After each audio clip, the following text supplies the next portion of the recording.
Europe 1, Midi 14h, la France bouge. Raphaël Duchemin. Bienvenue dans La France bouge. Vous le savez, c'est votre émission, celle où vous avez la parole pour venir partager avec nous vos idées, vos projets, vos initiatives.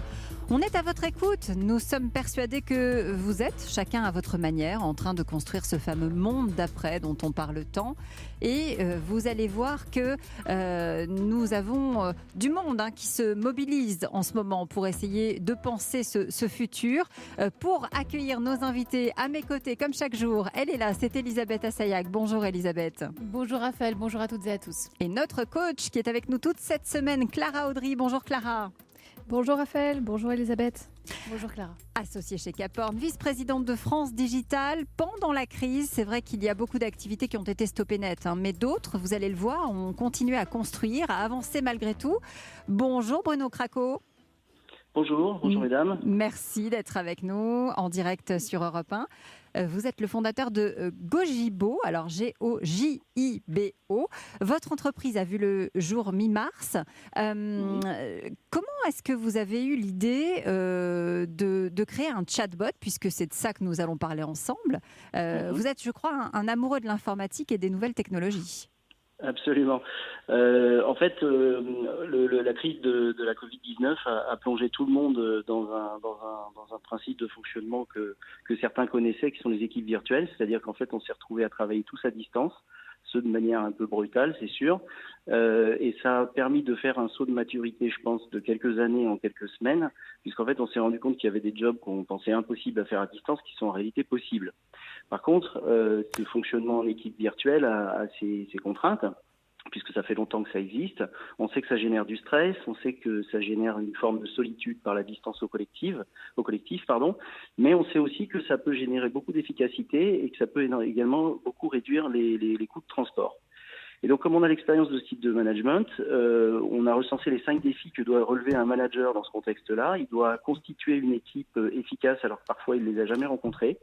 Il doit créer des synergies et de la collaboration au sein de cette équipe. Oui. Il doit faire progresser et autonomiser tout le monde. Il doit motiver tout le monde et il doit lutter contre son propre sentiment de solitude pour donner du sens à tout ça. Donc vous avez imaginé un robot conversationnel. Exactement. Donc l'idée, c'est d'allier des modèles prédictifs en intelligence artificielle avec un bot pour créer un coach individuel pour tout le monde, ce qui d'habitude est réservé plutôt à quelques happy few.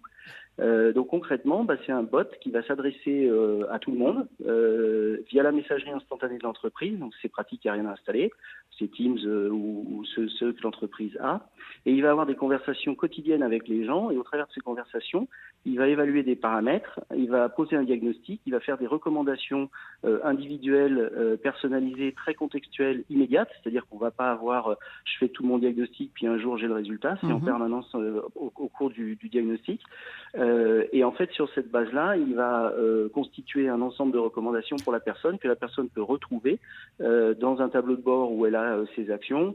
Elle peut les suivre comme un plan d'action. Elle peut donner son feedback aussi sur ses actions, et ça c'est important pour nous pour faire progresser les modèles. Ouais, et tout ça en toute confidentialité, puisque c'est un bot, donc il n'est pas influençable. On ne peut pas lui tirer des informations qu'il ne veut pas vous donner. Effectivement. Alors on va voir tout de suite ce qu'en pense notre coach Clara Audry, parce que si vous êtes avec nous, c'est que vous essayez de trouver un financement pour la phase d'amorçage du business. Donc Clara, on vous écoute. Oui.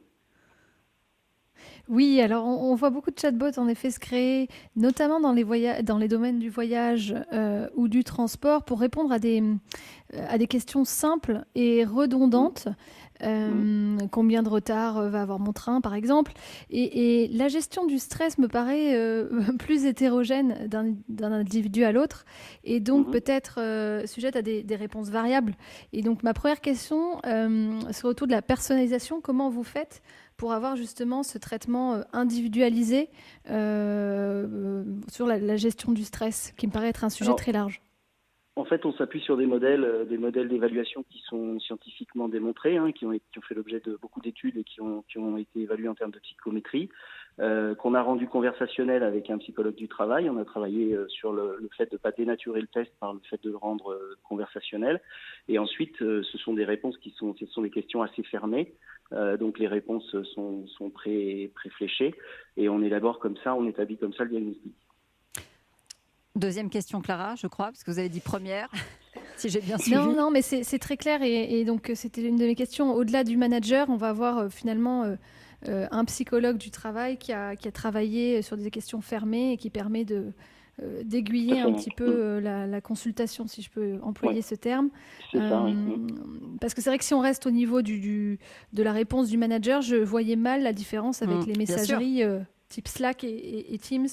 Mais non, du là, coup, c'est plus clair. Il y a une vraie valeur ajoutée. Le bot, en fait, voilà, le bot implémente un modèle qui est un modèle de questionnement qui est lui scientifiquement élaboré et qui permet de cocher les cases une par une. Et d'ailleurs, il ne va pas l'administrer d'un coup, il va le faire au travers de conversations qu'il peut avoir sur plusieurs jours. Elisabeth ? C'est surtout pour répondre à la hausse du stress lié à cette nouvelle façon de travailler, c'est-à-dire lié au télétravail, avoir un retour sur son travail. C'est vraiment ça qui vous a motivé à le mettre en place, votre robot conversationnel ? En fait, ce qui nous a motivé à mettre en place le robot conversationnel, c'est d'améliorer l'efficacité des équipes. Et nous, on considère que le stress est un indicateur du mauvais fonctionnement. C'est-à-dire qu'une équipe qui fonctionne bien et qui est performante n'est pas stressée. Si elle est stressée, c'est qu'il y a un problème. Et donc, c'est plutôt pour nous un indicateur il y a des choses à faire que de dire il faut traiter le stress comme le stress lui-même. Voilà. Il prend la température, en fait, c'est ça. Ouais. C'est la ça, température c'est un thermomètre. du stress. J'emploie souvent l'image de la température du moteur. Si votre moteur chauffe, c'est qu'il y a un problème, en fait. Votre robot, ça y est, il est déjà dans des entreprises ? Alors, il tourne, oui. Il est en cours de déploiement dans certaines entreprises et on a même une version gratuite en ligne qui évalue le stress.